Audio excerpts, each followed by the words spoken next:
Possession crucial from this. How much longer will the referee allow? Dublin lead by a point, and there's the whistle. It's over. It's over. We earned it by winning the last 2 matches on the road, and that's not going to be taken away from us. But what I love in hurling, I love players that will never give in. He hits it. He hits it. It's over the bar. Oh, holy Moses. Hello everyone and welcome along to this week's episode of the RTÉ GAA Podcast. We're going to start with football, and Peter Canavan is with myself and Rory for this one.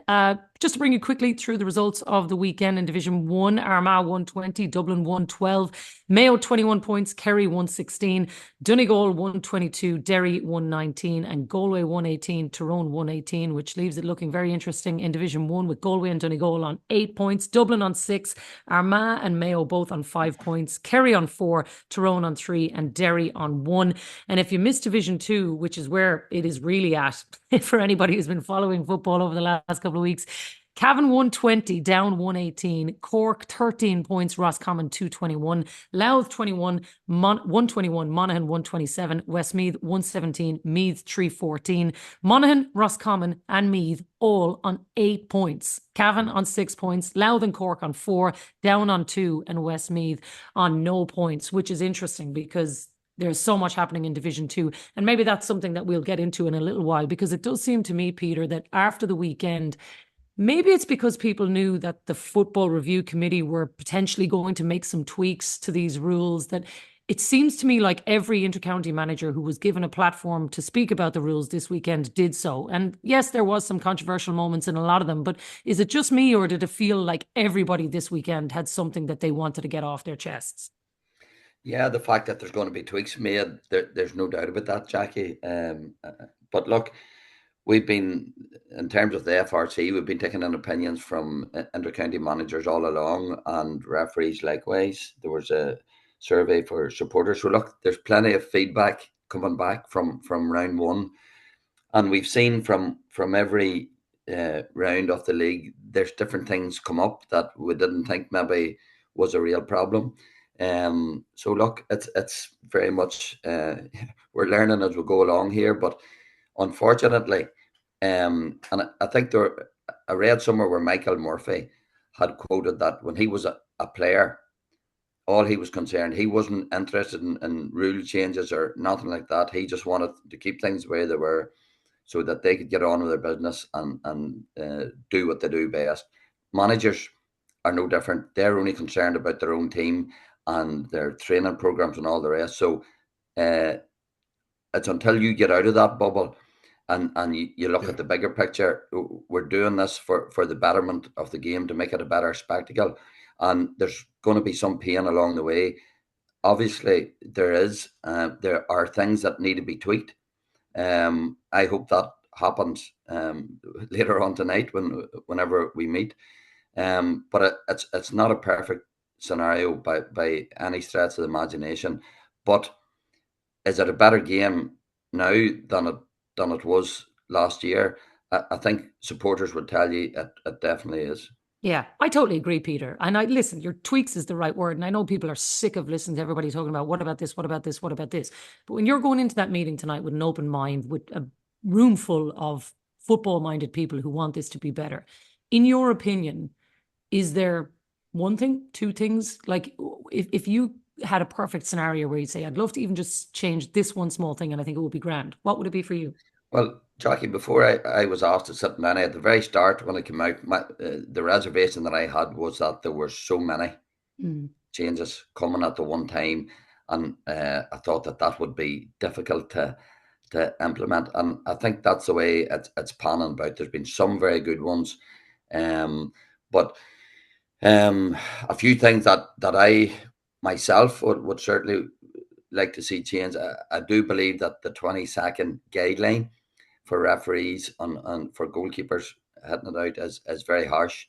And if you go through most games so far this year, it's in and around 20 seconds would be the average for a goalkeeper. So on Saturday night, there was 3 occasions when the goalkeepers, Ethan Rafferty and Evan Comfort, were blown up for longer, and the penalty was severe. It was a score, And it was a period in the game where they weren't deliberately trying to time waste.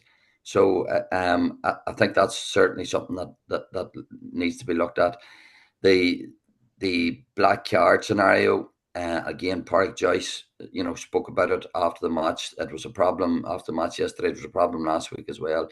Teams aren't really being penalised enough if they have a player if they have a player black carded or red carded. So I think there has to be something to look at that as well.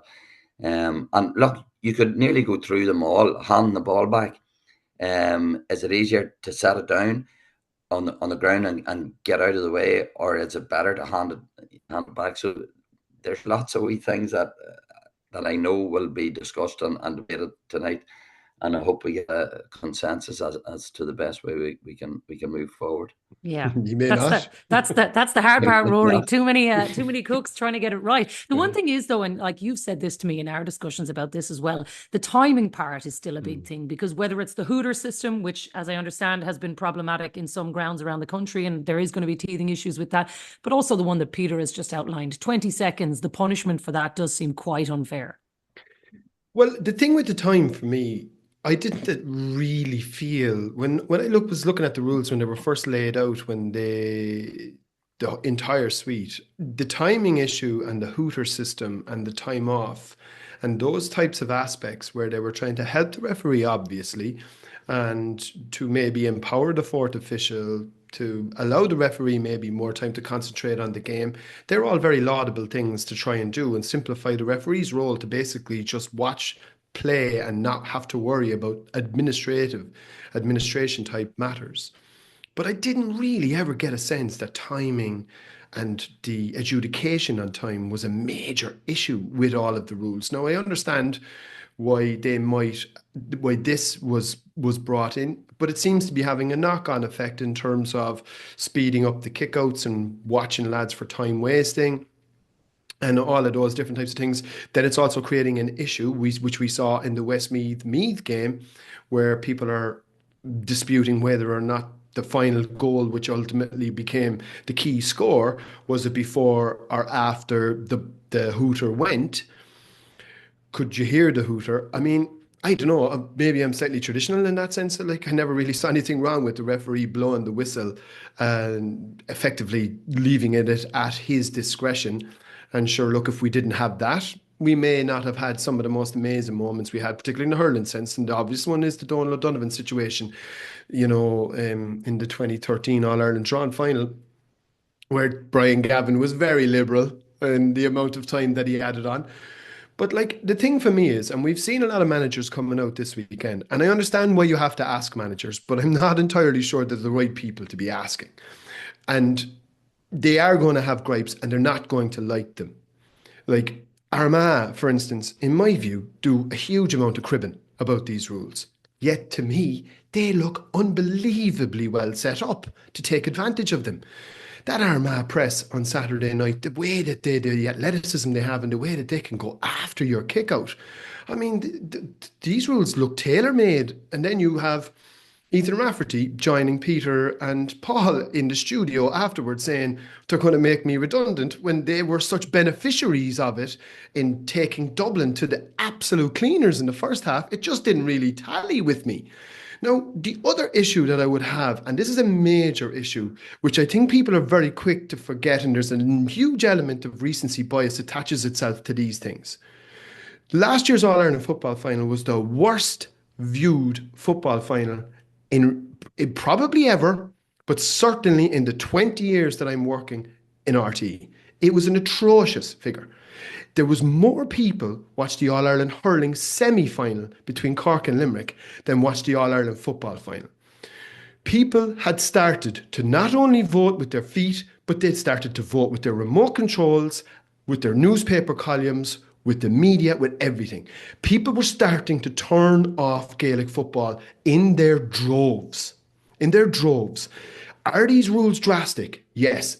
Is there a lot to take in at the one time? Absolutely. But something radical needed to be done. And I think if these tweaks that are brought in, what I would love to see personally is announce them. Announce them. You have a break week this week coming up, right? Announce the tweaks and say, that's it. That's it now.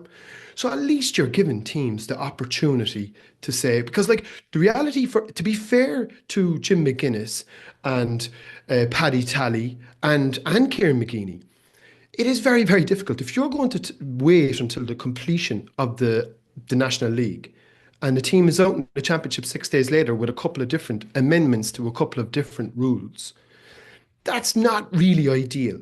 I think you have a window here now where you have and it's a difficult one because I know from the FRC's point of view, I'm sure they will probably be able to act quite quickly, but it's how the machine is able to act in terms of going through all the various stages and getting it rubber stamped so that it can be communicated out. And that's not on the FRC, to be fair now.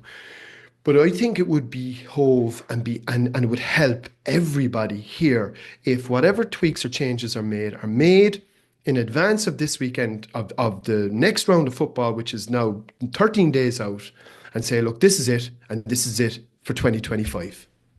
No pressure, Peter. You're going to make that happen? Yeah, well, I can't disagree with a lot with Rory has said. There's a lot to take in, but look, we've had to see them in action, first of all. So, and even at that, there's only 5 rounds, 80 games. You could do with a longer period to take that in. It's not ideal now making tweaks for and they mightn't even come in by the time it's processed. It mightn't even come in for the last 2 games of the National League. That it's tough. Whatever tweaks come out of it, it's going to be tough on coaches and managers. But everybody's in the same boat here. Yeah. There's no one team being advantaged. And again, we're thinking of the bigger picture and why we're doing this for the very, very reasons that you had said at the start, Rory. The vast majority of Gaels realise that something had to be done. Yeah. So something has been. Maybe there's been too many changes, but coming out of Tuam and chatting to the supporters yesterday, there were no doubt. Yes, there was controversy. There was a bit of head scratching, but they were happy with the football. The Armagh on Saturday night, again, brilliant entertainment. Mayo Kerry. Look, the games have been really good to watch. So I can understand. Dara scored a brilliant goal. It was great to see him back, Peter. Dara scored an absolutely brilliant goal against Galway yesterday. I don't think that goal happens in the old rules. Well, I don't know about that, but what we did see yesterday, plenty of examples where there was 1-on-1 with him and Johnny McGrath had a brilliant battle. Great battle. Shane Walsh and Niall Devlin, various occasions, 1-on-1, Walsh trying to go at him and Devlin doing well to hold him up. So Clifford on Saturday was, so look, we're getting that. And because of the longer kickouts, there was some fantastic fetching done over the weekend. Tohal, Aidan O'Shea, Brian Howard, Andy Mornan. So look, yes, we can be very critical at times, but we've got to, leaving the rules aside, the quality of fare that the teams are producing, even though they're adapting to new rules, has been of a very high standard. Yeah, agreed. Definitely. Okay, well, look, let's touch on a couple of the games then, taking those things in mind and what it might mean, because, obviously you mentioned Galway Tyrone, you were there, you saw it, very, very tight affair. You look at Tyrone now and the implications of what it means. Are they teetering on the brink, Peter? Absolutely. It was, it felt like you're coming out being defeated yesterday. Because they were in a dominant position going into the closing stages of the game, probably should have held on to it. So they needed 2 points. And the big thing now is they have 2 massive games. And apart from the rules, the biggest thing came out of the weekend was the point that Jim McGuinness made, and I had made it last year, about teams. Second most important competition that we have, and teams trying not to win it or trying not to reach a National League final. There's something wrong when that's the case. So Tyrone and Derry, we don't know how Donegal's going to approach these last 2 games with Galway, Kerry. So teams could be putting out weekend teams in an effort not to make the top 2. So we don't know what to expect going into the last couple of games, and that shouldn't be the case. Everybody should be going out hell-bent to win a match. But this business of the Ulster Championship or the provincial championships 1 week after the National League final is not on, and it shouldn't be the case that we have teams not trying to make a National League final. Yeah, but I understand their position too, though, Rory, because if you're in a situation like at Donegal, you've started the year like a train and you're all eyes on that, and then you suddenly realise what you've got facing into. You're playing Derry again a week later in an Ulster final. Do you really want to be in a league final? Like, Peter is absolutely right. The second biggest competition that we have, and a national title is incredibly important, but I completely understand, particularly if you play in the Ulster Football Championship, why it might not be the thing that you'd want either for your team. It's a big conundrum, I suppose, from Guinness perspective. I mean, they're the defending Ulster champions. They have to go through the preliminary round. They have to, or is preliminary round? It probably is. Preliminary, yeah. Which I think is a bit mad that you have to go through a preliminary round as the defending champions, which probably is a weakness from the Ulster Championships point of view. There should have been some, I suppose, reward that they could potentially avoid that. But I think, like, we all know the store and the stock and the value that Jim McGuinness puts on the Ulster Championship. He's been on the record plenty of times to say how much he thinks as a competition in its own right, that he loves and he loves to win. And I think from the National League's perspective, it is disappointing in Division 1 to see the end of the competition invariably devolve into a sort of a falseness. And we've seen this now before. I think there are some solutions. I think the obvious one really is to reduce it from an 8-team league down to 7-team leagues. I think, one less. I mean, if teams are going to pull handbrakes, take their foot off the pedal, and effectively call into question the integrity of the competition at the back end of the round robin stages, then why bother giving them 7 different games? Like, would it not make more sense to free up a week and reduce it to 7-team leagues and just have 3 home, 3 away? That would obviously help. That would be one solution. The other one then, I suppose, is you get rid of your preliminary quarterfinals, which is something that should have been done anyway. Now, look, that's a championship structures thing, and that's going to come in 2026. So maybe there might be a bit more room that then you could allow teams to go after the league a little bit more, because I think that's ultimately the problem. Like, we'll see it in hurling this year. Teams will go for it because the round robin stages of the provincial championships doesn't start for 3 weeks in some cases. And that's probably about the right amount of time. A week to decompress, and then 2 weeks to ramp back up again towards championship. So that's the issue from the GA's perspective. The calendar is wedged and it probably has no room to breathe. And I suppose from a manager's perspective, you've got to start picking and choosing. Yeah, and that's it. That's exactly what they're doing, though, Peter. They are just going to pick and choose. The difficulty, as you say, is that not every manager has that at their disposal. Jack O'Connor doesn't have that. Like you mentioned, Derry, Tyrone, they're in a completely different situation than the haves and the have-nots because of the way that the league started. Yeah, and it's got ramifications not only just for who's going to make the league, but for who's going to be relegated. And yeah. I know last year Tyrone benefited in that Mayo came up. And I don't think there's any interest in making the National League final. They come up with a weekend team, and Tyrone benefited from that. Somebody's going to benefit to the detriment of another team, possibly this year in the league. And that's unfortunate. And look, it's something that needs to be looked at. And I think it will be the integrity of the competition. The National League has got to be paramount. So I think I would imagine there'll be a 2-week break next year.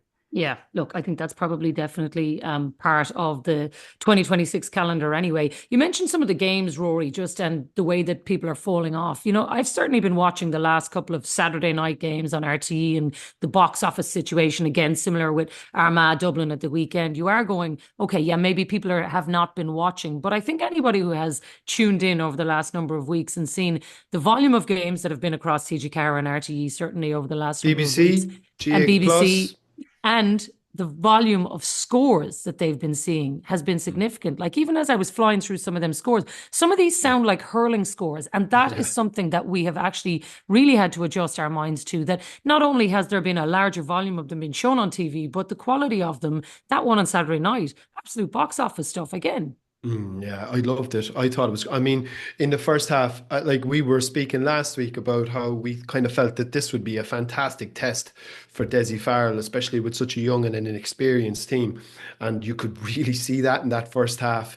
They just looked at sixes and sevens. They were all over the place on their own kick out. I'm sure the lads went through it quite well on Saturday night on the programme, and we had a look at it. I'm sure Wheelo and Tomas obviously did a piece on it last night again. I would imagine the bat signal remains aloft over Raheny, and I'd imagine it just sits there. Now look, that's only wishful thinking, I know, but like, what a difference it would make someone like that walking back into your dressing room, because a ball winner and the high fielder is a huge premium. I mean, Peter, Tyrone have some excellent exponents of the art. Joe Goose coming in there. You obviously have Con Kilpatrick, who he was kind of drifting in and around the square a little bit. But I think it was a superb game insofar as Armagh were electric in that first half. Like, they just came out and said, we are going to blow them away. And that's what they did. And it was exhilarating to watch. It was just fantastic football. Kicking 2-pointers. They could have had 2 or 3 goals. Like, they were all over Dublin. And I think Dublin do deserve a lot of credit, because they are still a very, very young, very inexperienced team. It took the likes of Con O'Callaghan, Kieran Kilkenny, Brian Howard, their sort of mainstays and leaders, to sort of get a better handle on things in that second half. Was there a bit of a wind? Like Paul Flynn, I think, with you, Peter, on Saturday, suggested that it was maybe a little bit more influential than people gave it credit for. But I think, look, both management teams will have taken a huge amount out of it. And it was the classic game of two halves, where one team built up a big lead, another team goes playing cat and mouse, tries to chase them down. But it was a very high quality. It was super stuff for this time of year. Yeah. Did Dublin have enough, Peter, for you without, let's say, I mean, the chances of them getting one tall midfielder from Raheny back later in the summer, who knows? But even without him, if they were to just play the hand that they're dealt right now, do they have enough at their disposal, do you think, to be at the top table? It's not just Brian Fenton. John Small, I think, would be very much suited to the way the game is played at the minute. Paul Mannion up front, likewise. Jack McCaffrey as well, and Jack. Two of those 3 or 4 players back, and they're a force. They're a different team. Whatever about getting one of them, there's no way they're getting any more than that, you would suggest. Yeah, but can they win an All-Ireland without them? It would be a hell of an achievement for Desi Farrell to do that. When you see that team on paper, there's a lot of newcomers there. There's a lot of lads find their feet.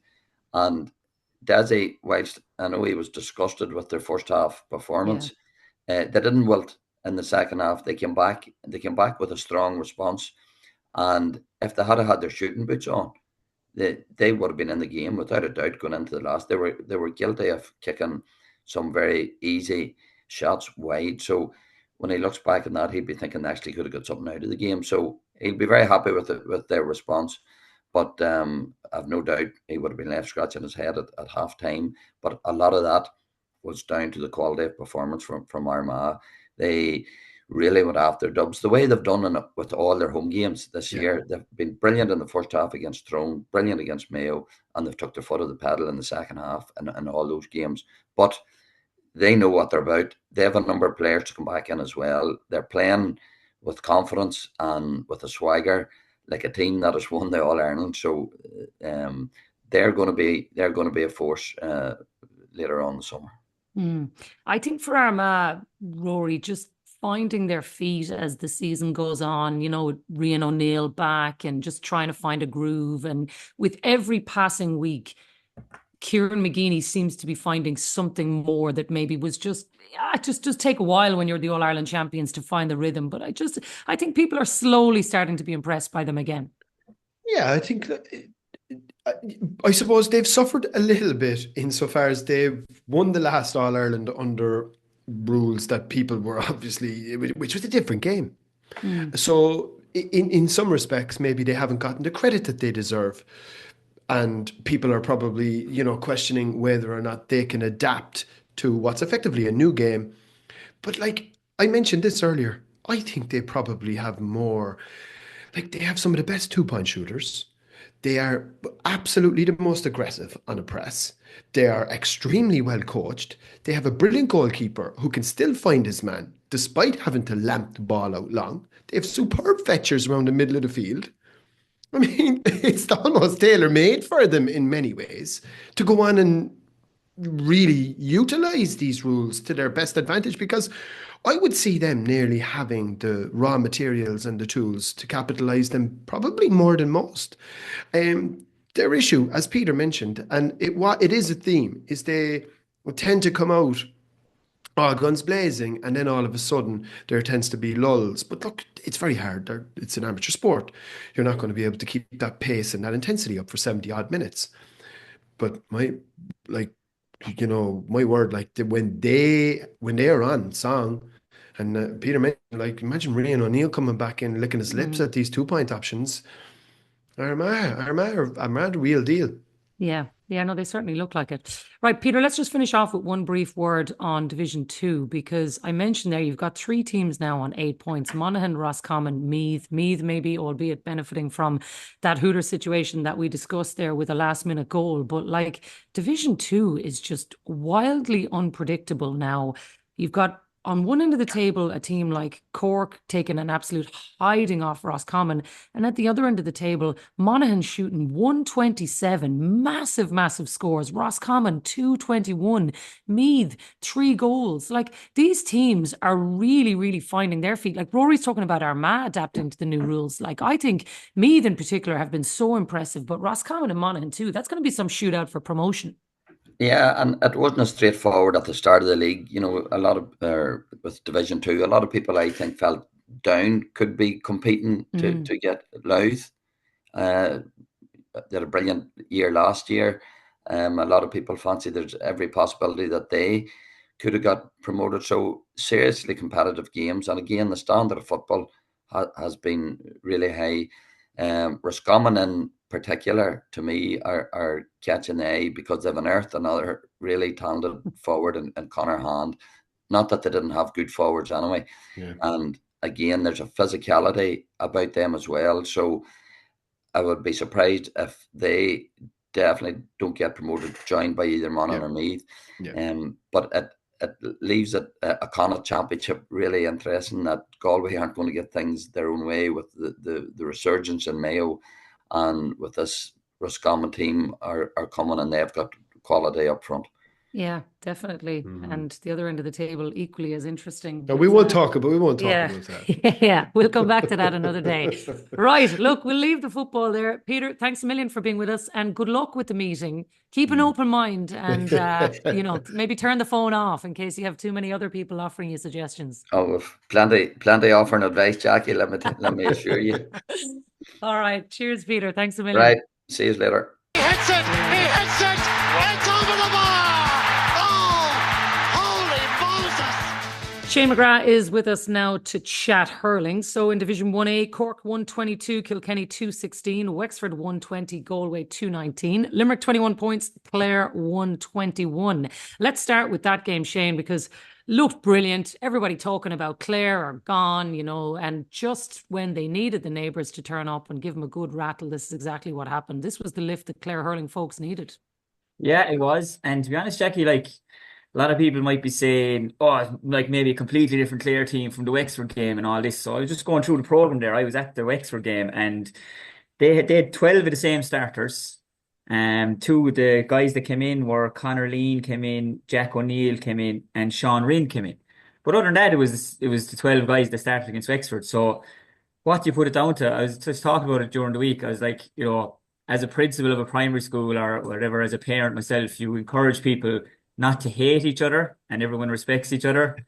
But Limerick and Clare hate each other, and that's just what it comes down to. Like, they just hate each other, and it was just a display, and I'm sure they were very disappointed. Listening to Ryan Lohan after the game, he spoke well, did a good interviews, and they were obviously very disappointed with themselves, Jackie, how they did against Wexford. Like, just from being at it, there was no real gusto in it. Like, there was no real passion in it from the Clare lads. You know, Wexford brought a fight to it, and Clare couldn't match it. But I think that just increased 100% there yesterday, and I suppose that's what that rivalry will do for you, Jackie. Really, like, I mean, I don't think Brian Lowe needed to say too much to the players during the week. I'd say the likes of the John Conlons of this world and David Fitzgerald's, or Tony Kelly and these guys. I'm sure they would have just said, "Look, lads, we're going in here now. If we bring the same level of performance that we brought there in Ennis against Wexford, we're going to get back by 20, 25 points." And they knew what was on the line as well. Like, they needed that win. Like, as I said, no more so than Wexford the week before. It was more than 2 points was on the line. They needed it. Like, it's very hard to build a momentum. The year could just be gone before you even know it. Like, if you get an awful hammering off Limerick yesterday. So they brought everything. I thought they won a lot of the battles around all around the field, Jackie. I thought I've just kind of highlighted a few battles. I thought Conor Lean had a great battle with Shane O'Brien. I thought the Limerick midfield, albeit, Keane Lynch and Adam English, just two class players. I thought Tony Kelly and Ryan Taylor got the upper hand of that battle yesterday overall. And I just thought Clare's back as a defensive unit, like, I thought they were really good. On the flip side of that, then, great performances all around the field from Clare. On the flip side of that, I suppose, for Limerick, just going through it and listening to the lads last night on Sunday game, Limerick had 5 goal chances. Aaron Gillan had 4 of them on his own. I know he hit the crossbar on one of them, but I suppose as the weeks go on, he's going to get sharper. If he gets 4 goal chances in Championship, I think he's taken 3 of them anyway.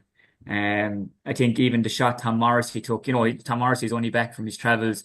It looked a kind of a lethargic enough shot as well. Like, so those are all things to be looking at. So I just think we have to take with a pinch of salt in regards. I don't think John Kiley's too worried, and I think the reasons he's not too worried is get Dan Morrissey back at 3, get Kyle Hayes back at 6, get Will O'Donoghue back midfield, get Garrod Hegarty back.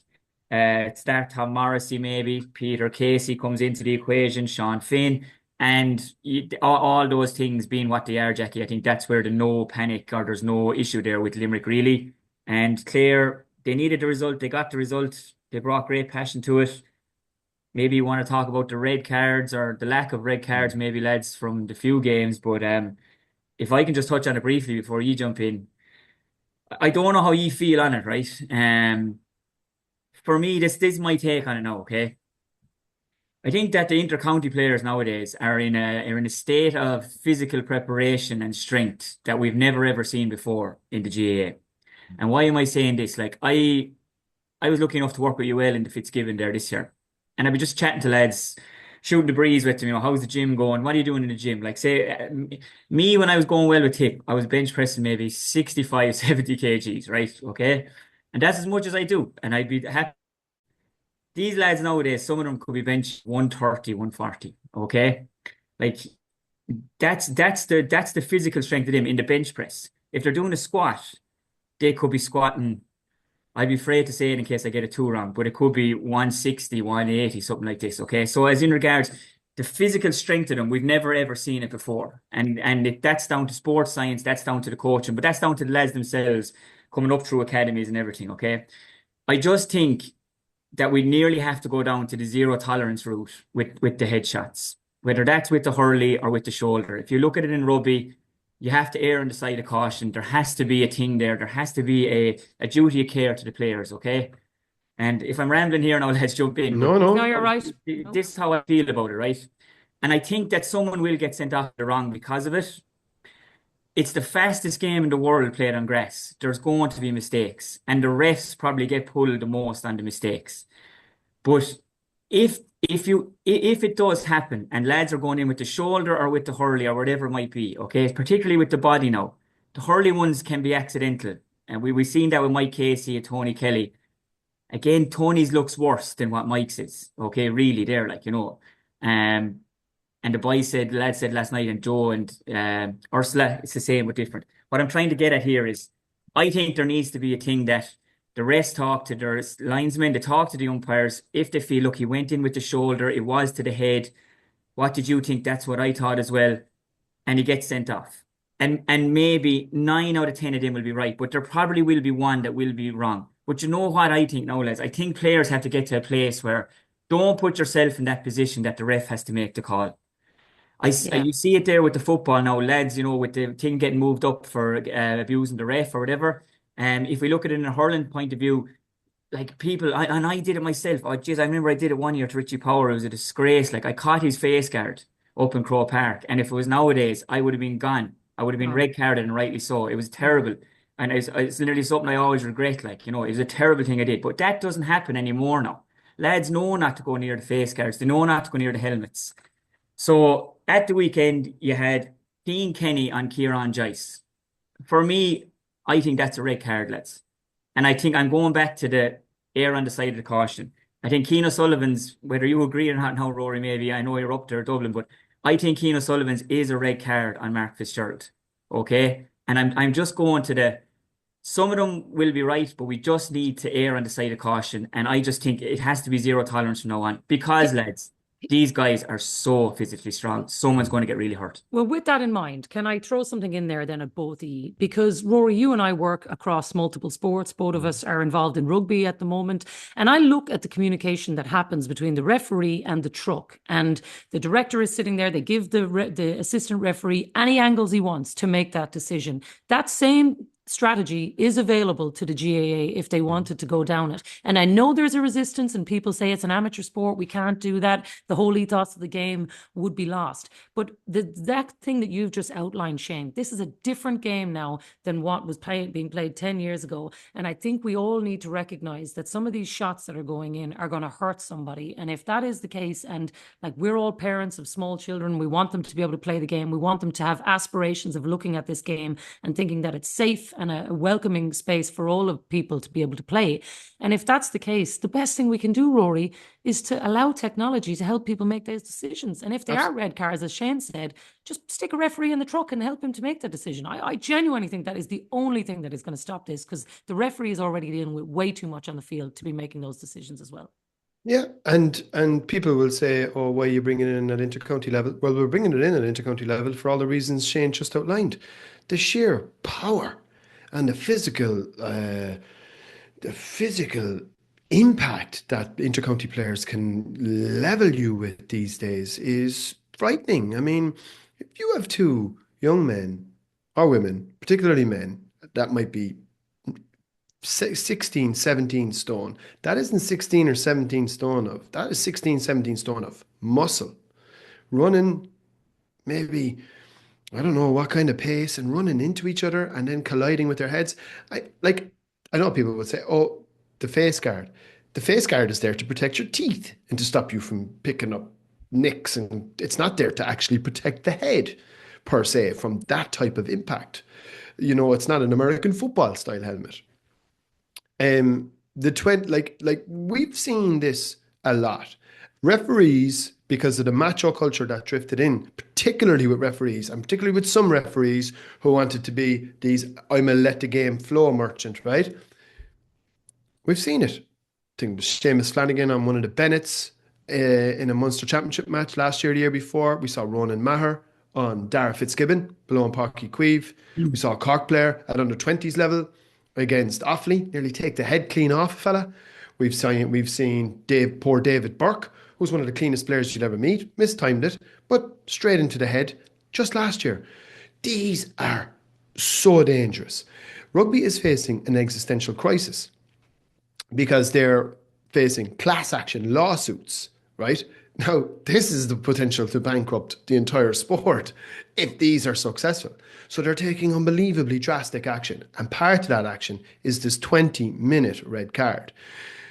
It's effectively a black card, actually. You'd wonder, did they take a leaf out of the old GA book? It's a kind of a black card to a certain extent, insofar as it's 20 minutes without a player. And then when that 20 minutes is up, a different player can come on. But the player that has been sent off is gone for the rest of the game, thereby penalising the individual player and not overly penalising the team. And I think that's where the referees had gotten to. I think referees are loath to send someone off, particularly early in the game, particularly in the first half. We saw, for instance, a couple of years ago, Kilkenny tip, Richie Hogan. It was brave from James Owens on Cathal Barrett, if I'm not mistaken, Shane. So, like, they're loath to send someone off because what will they be accused of? The ref ruined the match because he did the right thing, right? In a lot of these instances. So, what about helping the referee and maybe looking at something like a 20-minute red card where the player is gone? Look, there are things that they're going to have to do.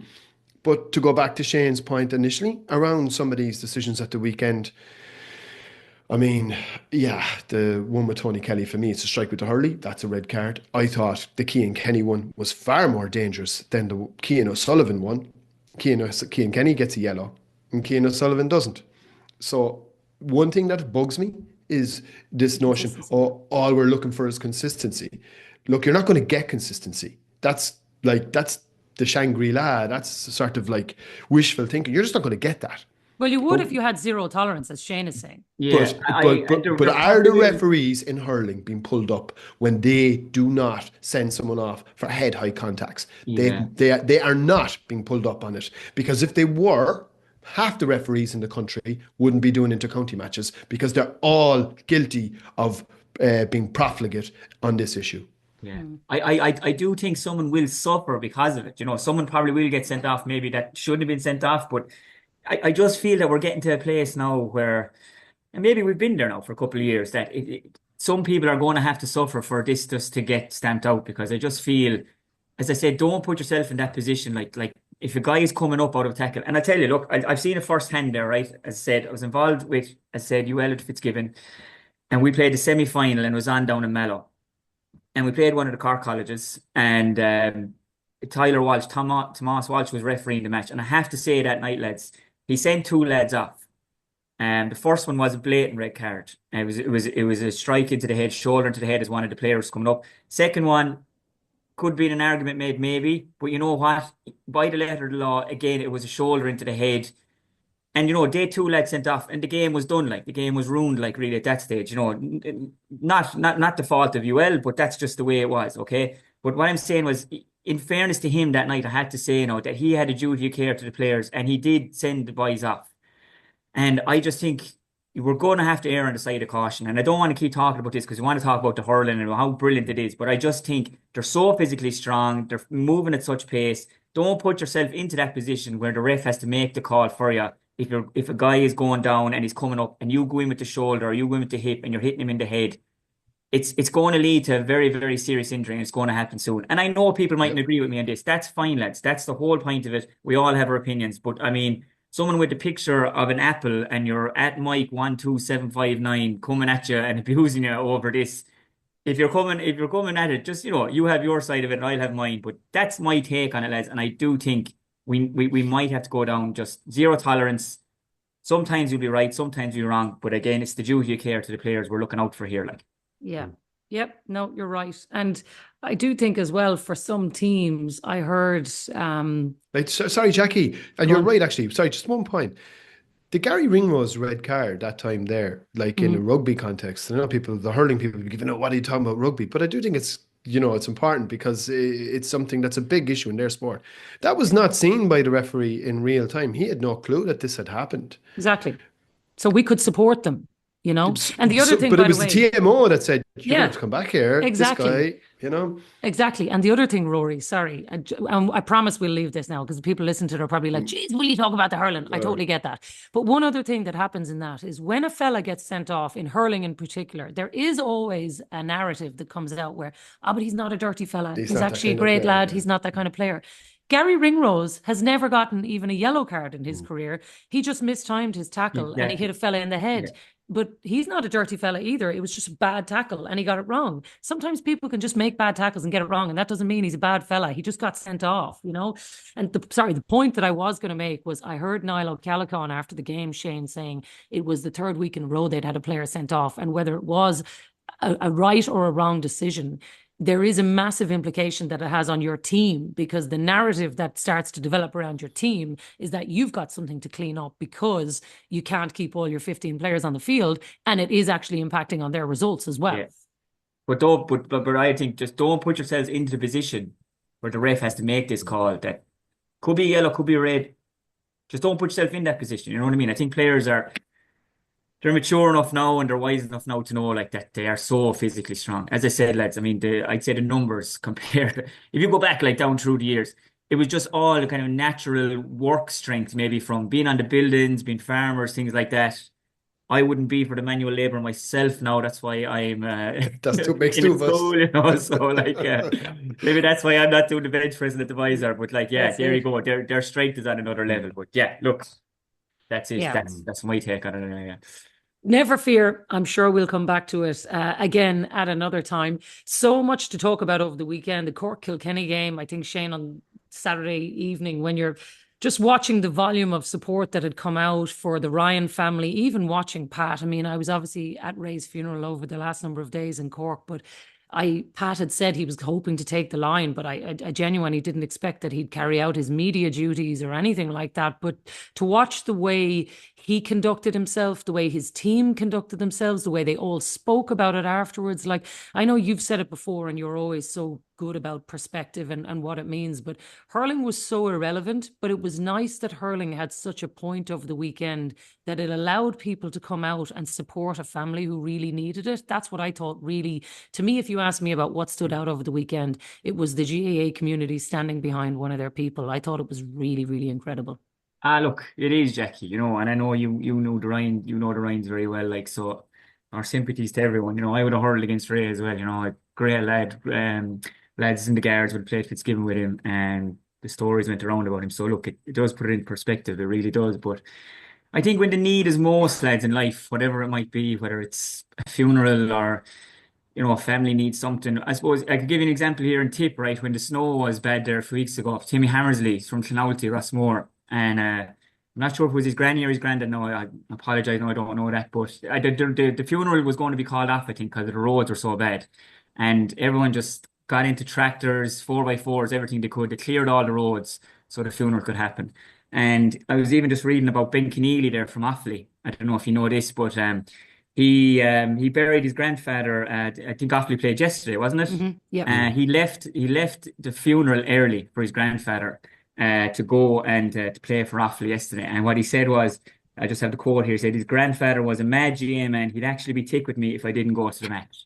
And I just think that's where you're at in terms of the GAA when the need is most. And I know we're talking about high tackles and stuff like that, but as a community, we've seen it during COVID. You've seen it there with Pat Ryan at the weekend. I suppose not many of us look at Pat Ryan at the sideline, Jacqui, because he's just not that kind of character that he would grab your attention on the sideline. He's a very just goes about his business quietly kind of guy. And he mightn't be like maybe the likes of me or another lad on the sideline where we're very, you know, enthusiastic. I mean that in the best way possible. Where, you know, like a Davy Fitz type character, you're watching him all the time. But I'm sure everybody was watching his every movement on the sideline the other day just to see what his reaction was, and just the way he carried himself, the way he even spoke afterwards, the interview he did with Marty, just to keep it together, just unbelievable. And I just Robert Downey, the way he spoke about him, like.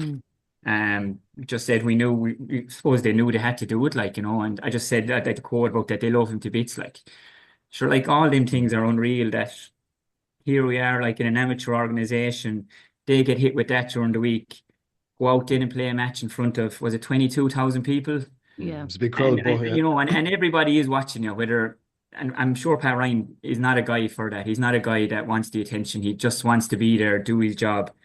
But the performance Cork gave was brilliant. Like it was unreal to see. And Kilkenny are just Kilkenny in that they don't know how to quit. They're still not near full strength, but they are getting there, all right. But like from a Cork, I thought it was magic from Kilkenny, in that it was almost like they were paying respect to Ray and Pat and Ryan and the Cork, that they were going to bring this game. That's what I thought. I thought it spoke volumes. Yeah. Like it would have been far worse, I would have felt, if they'd come in and said, you know what, no, look, let's you know, we'll let Cork roll us today. Yeah. I thought it actually, it said everything about them, that they're going to they're going to come at this, and they did what Kilkenny always do, you know. I think about Kilkenny, lads, and just down through the years, like, I don't know, could you call it a rivalry, because they bet us most times, but look, we were trying to match them. We tried to match them as much as we could, like, you know. But the Kilkenny lads will, this way I sum up Kilkenny people, right? That they'll welcome you in, and they'll do everything you can for you during the match, and then they'll absolutely kill you while the game is on, and they'll do everything they can to win the game.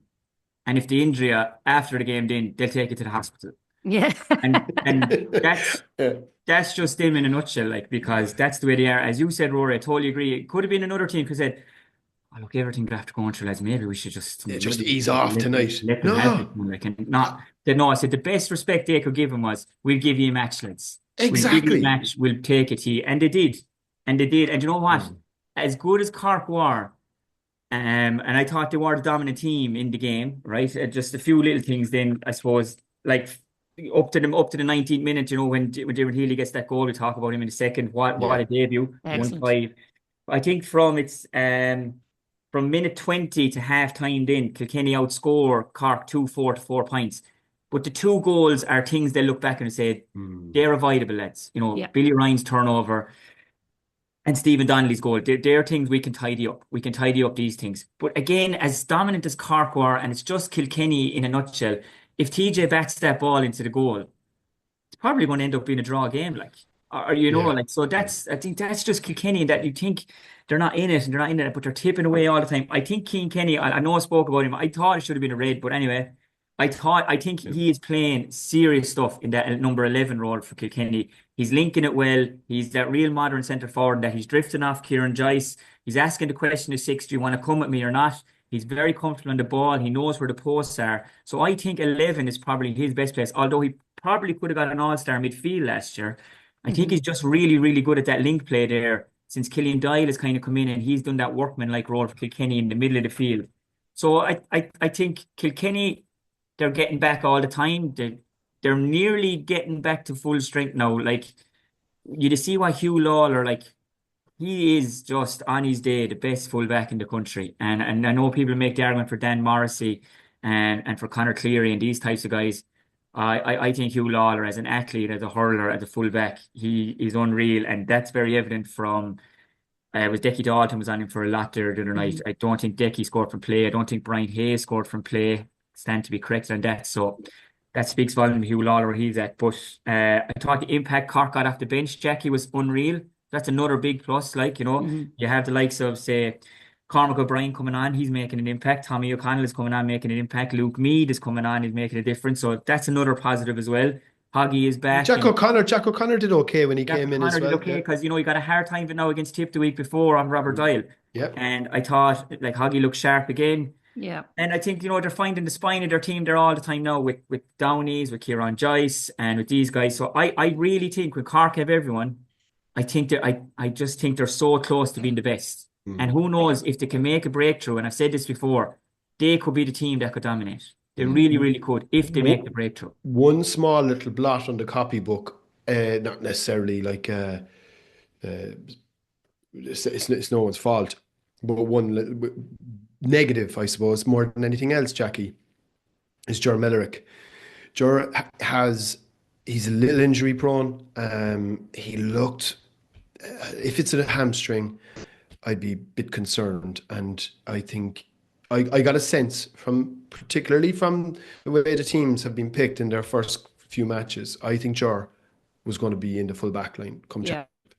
And if that's another hamstring injury, then, you know, it's a real pity. But that would be the only negative, I suppose. The Diarmaid Healy thing then is obviously a lot of hurling people would know Diarmaid Healy, Jacqui, but a lot of casual hurling people wouldn't know him. Like, but like what he's done for debut though. What he's done for the minors in the 20s last few years, what he's done, like, he's Liscool, isn't he? Is he? Yeah, Liscool, like, I mean, 1-5 from play against Kilkenny down in Páirc Uí Chaoimh with championship-like atmosphere and everything that was there. His pace, his power, took like a bit, like, you know, got the break for the goal, but Jeannie, what a finish, like. What a finish, like. And 1-5 from play. I just think this guy now, like, because I was talking to Cork people about him, and like they were saying he might be the replacement for Seamus Harnedy, right? Because he's just that physical kind of ball winner. And I'm just thinking, sure, play the two of them. Play the two of them in the half forward line now, like, because he says, look, I'm ready. Give me a go. And Jamie Harnedy will be busting for road. Like if you had two of them and Shane Barrett in the middle, that's a serious half forward, like, So I don't know, Decky Dalton is out there, but Healy is giving you pace, power.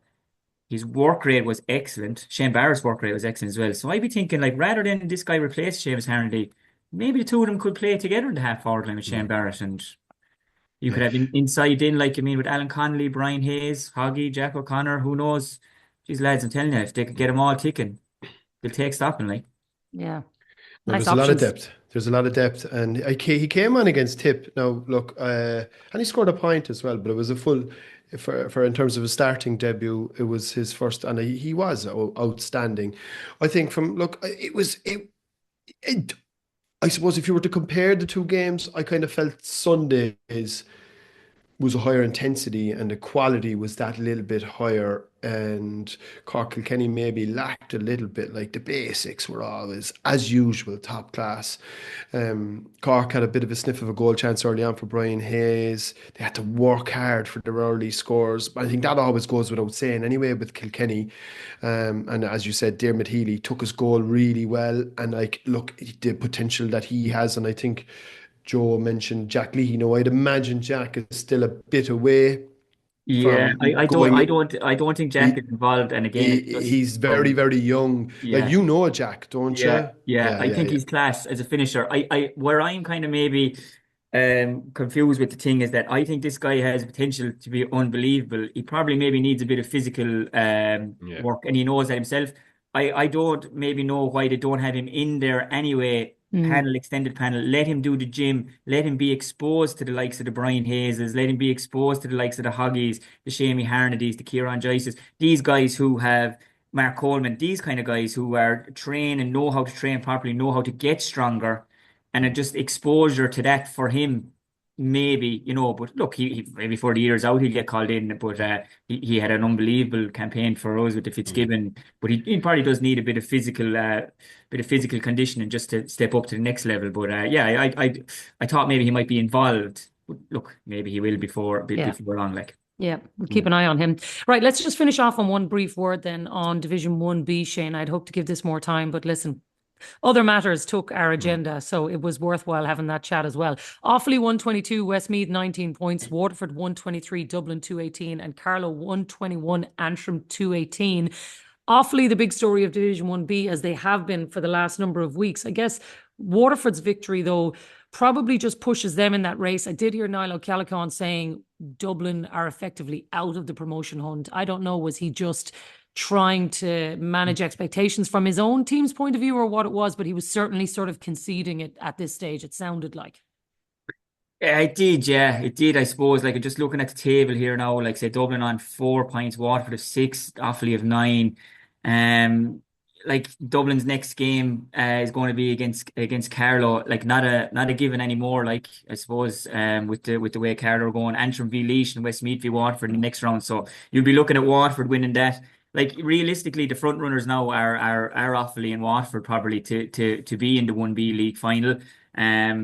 Interesting to see, I suppose. Like, Johnny Kelly was, although they won, and they more or less they're guaranteed promotion now. Like, they're still disappointed with a lot of the play, but I suppose isn't it great to hear that from them? That's the standard they're at now. Like, they're winning games by 6-7 points, and they're not happy now. And I genuinely thought it was going to be Dublin Waterford, Jacqui, at the start of the year. Offaly they've got everyone back. As we said before, still Adam Screeney to come back into the fray as well, which will be a big, big push even for the supporters, because he's a fan favorite. Like, they just love him. Davy, it's hard to know.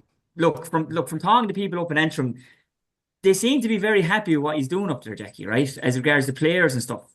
But I don't know, is the way he wants them to hurl that he has with other teams suiting Antrim.